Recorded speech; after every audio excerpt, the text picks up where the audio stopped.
revive us again. Revive us again. Till its heart we die now. May soul be rekindled with fire from above. Alleluia, thine the glory. Alleluia, amen. Alleluia, thine the glory. Revive us again. Nakalimutan ng ating operator. Okay, salamat po. No? Pwede po mga po. Salamat po ulit, no? Sa mga kabataan ito. Kasama natin. At si Brad, dami. Tapo, no? Muli. Parang may taong sumisili. O, bata sila po. Okay, the brother dun, nasa imus ko pala sila. Kaya ko pala biyadala na pinupuntahan dyan. Sa bahay nila, walang tao. So, nasa imus ko pala sila. Kaya naman, yung sa Aladaw, sa Tagaytay. Yung nasa Tagaytay.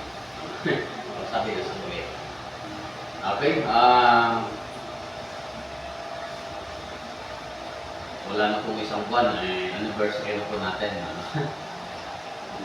Anniversary po natin ay hindi po 12, kasi po, nasa ano po kami yan eh. Tabog. Nasa medyo, di ko namin napansin po yung date. Last year pa po kasi yan, nakabook po yung ano po namin, outing po ng school. Kaya, uwi po namin ay Monday hanggang ano yun eh. So hanggang 11, uwi po kami ng 11, mga 12. So yung ating pong anniversary po ay na-adjust po natin ng linggo. No? So 12, 13, 14, mga 15 po ba yun? Yung anniversary natin ay tapat sa linggo. Tama po. Okay. So June 15 po, no? Yung ating third po ba? Tama po, third anniversary po natin. June 15 po linggo. Pag-usapan po namin, 7 po yung start po ng ating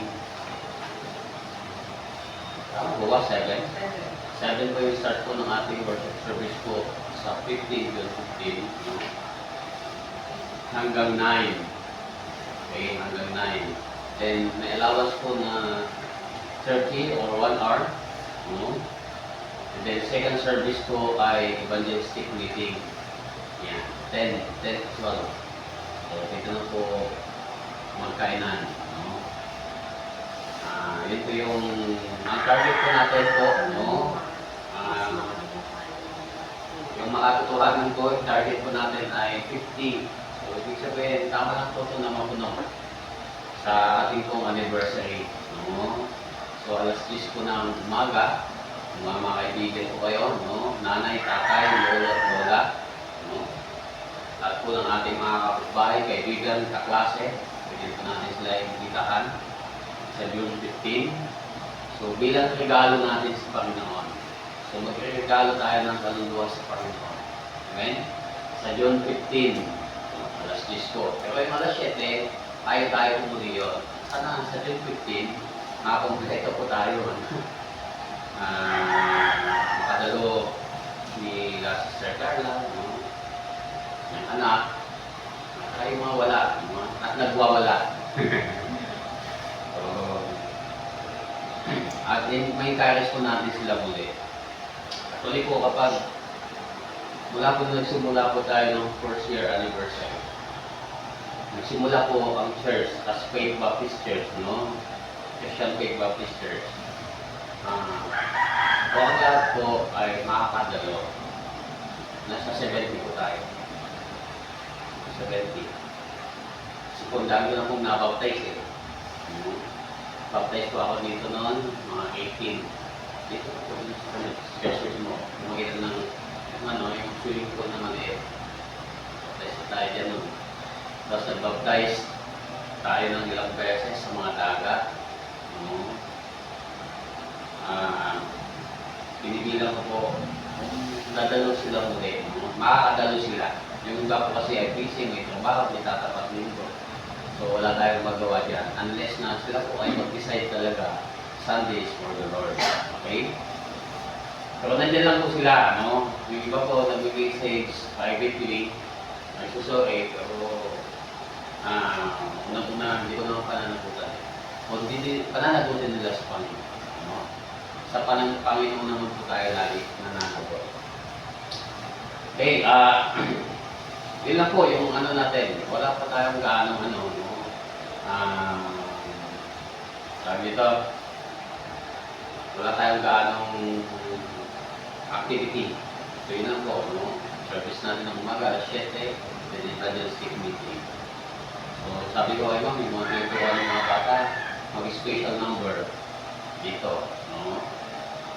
Ngayon pa lang, pwede na mag-practice.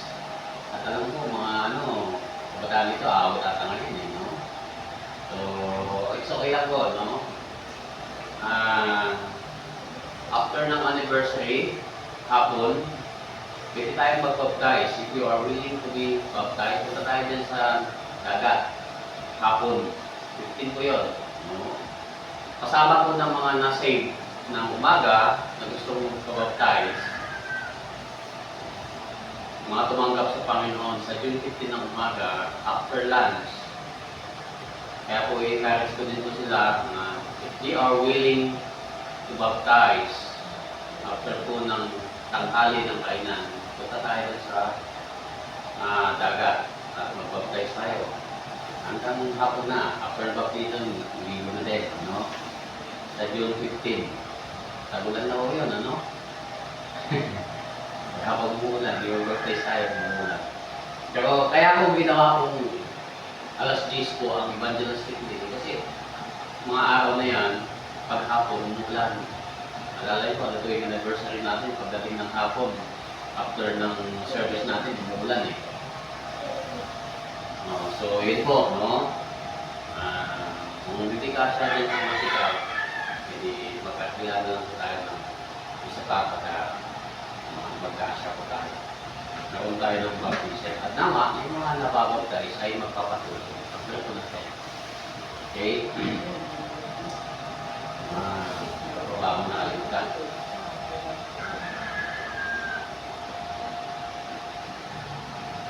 Wala na. Ay, happy anniversary po. Anniversary ko niyan eh. Anniversary na din yung ano. Yung 21.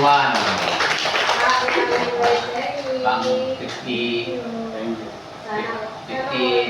53 po. 52. 52. Pang 52. So, matatag. Napagsasamahan. Bibigyan ako na aabot ko ng 50 plus. No? Yung iba, hindi pa umabot ng 20, nagkakahiwalay na eh. No? O, dili ka, kung hindi man nagkakahiwalay, naabutan na ng kamatayan. Hindi na kalalakas pa. Okay. So, no? Lain po tayo ng Panginoon. Okay, hindi tayo pakaligo-ligo pa at tayo po ay may scripture reading and then sa mga may nangyayon ng special number, kung meron po kayong mga cellphone, naka-download kasi wala tayong internet. Bluetooth na lang po. Kung hindi po nakasulat. Ulit Sunday na lang. Kasi wala tayong internet. No? Kaya niya. Ito yung pag-book tayo ngayon. Kaya niya. Pero kung nag-offer naman yung lyrics niya sa cellphone, hindi pwede din yung gamitin. Yun po kasi nakadepende tayo sa ano, sa ating internet. Diyan, wala. Ma'am, wala dyan, ma'am. Hindi mo pwedeng nailagay dyan yung lyrics niya. Ano po ang title po nun? Internet. Ano po ang title po nun? Uy. Anong title ng abutin niyo? Anong title? Alam mo ba? Anong title namin? Ang tanging. Ay, ang tanging alay ko. Pagkakalam ko meron dyan. Kaya nyo. Ang tanging alay ko sa'yo tanggapin. Sayang Tama ba yan? Opo. Sayang ang tingin mo daw. Ang tanging alay. Wala. Wala, ma'am. Kayaan mo naman, eh. Nandito na lang. Okay. Sunod na lang. Pero kaya naman eh. Okay, so bali siya siya. Tawagin po natin. Tayo na po ay tumayo at magbasa po ng ating scripture reading.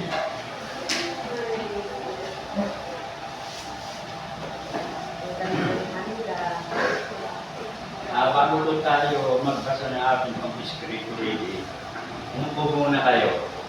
Ako ay mag-take testimony.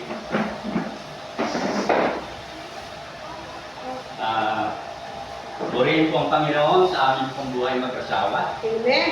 Magamat po kami salat po sa pananalapi at hindi nga po kami nagkakaroon po ng sweldo, pero sa biyaya po ng Panginoon, yung pang sabihin na po natin na kahit na po yung misis ko ay yan po ay parang na pong pasas, eh yan po ay mahal na mahal ko po yan. Ito ay parang pasas ah. Kasi ang pasas medyo kalulot na yun eh. Pero ang ubas, iyan ay makinis. Pero galit yata. Pero hindi. Iyan ay kasabihan niya akong tell that do us part. At ang araw nga pong masasabi, ang sabi po sa Bible, husband, love your wife. Let not bitter for him.